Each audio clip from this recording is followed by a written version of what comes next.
Well, baby, I'm on it with a bottle of wine and an old dirt road, and you're ready to go if you want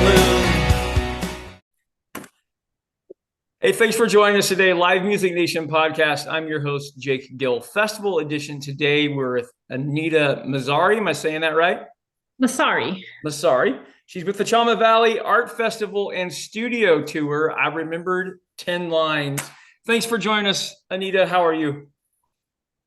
I'm great. It's a beautiful day up here in the lower Rocky Mountains. Anita, give us a little background on you. Where'd you grow up? Talk a little bit about your family and your career. I grew up in Abiquiu, New Mexico, which is where famously known for Georgia O'Keeffe. That's where she spent most of her life, and all those paintings that you may know of hers are almost all based in that landscape.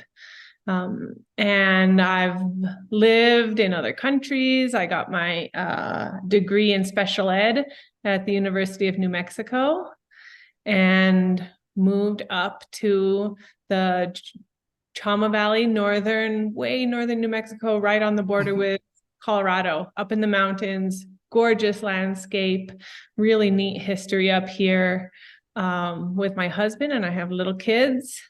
I teach in the schools, I teach art, and we opened an art center here. Very cool. Very cool. All right, let's jump into your festival. Tell us a little bit about why. We'll start with the why.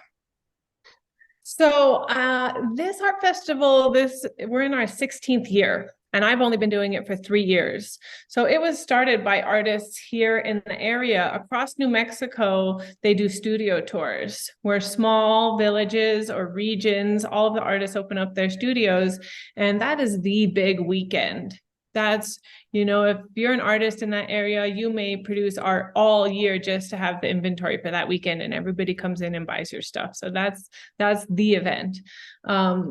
And so some artists came into this area, they were familiar with those other events, and they wanted to create community among artists here, and they started a studio tour. And it changed year by year. It was all volunteer run and eventually became an art festival.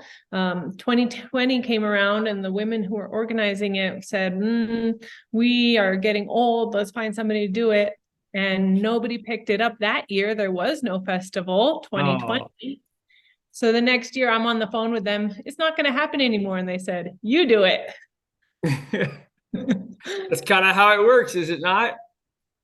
So at this point, we put on a big event within this village that is historic. We have a narrow gauge railroad that is a big draw for the whole area.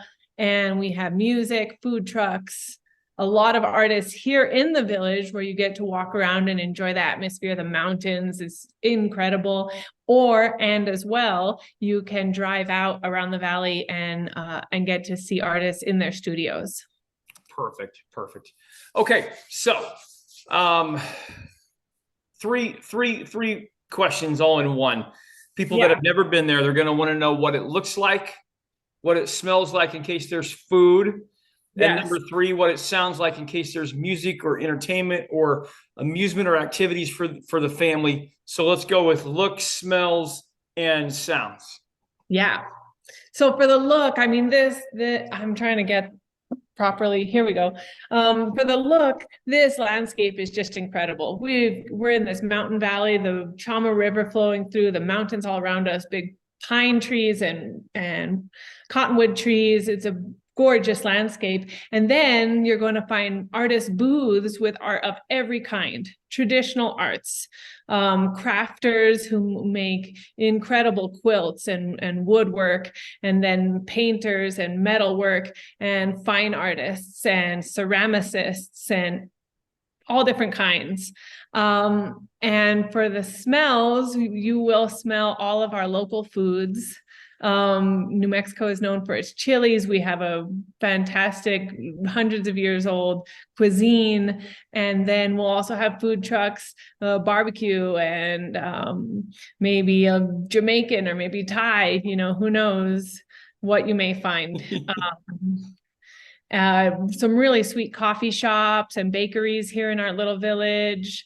As well as, if you're from a city, you may not notice, The cities don't always smell that wonderful, but up here the air is crisp and clear and a really wonderful place. And the last one is sound. And so this year we are bringing back a woman who was born and raised here from a family that does ranching and traditional weaving. With the sheep that they raise and the wool that they shear. And she is a musician and storyteller. And maybe I would have to find out what genre she calls herself, but it's a bilingual, traditional, New Mexican music style. And that's Laura Manzanares. And so we're bringing her up for this. And then we have all of our local musicians, and they'll be playing throughout the village, throughout the event. So anytime you turn a corner, you may find some live music. Perfect. Hey, talk to us a little bit about why this is so important for you.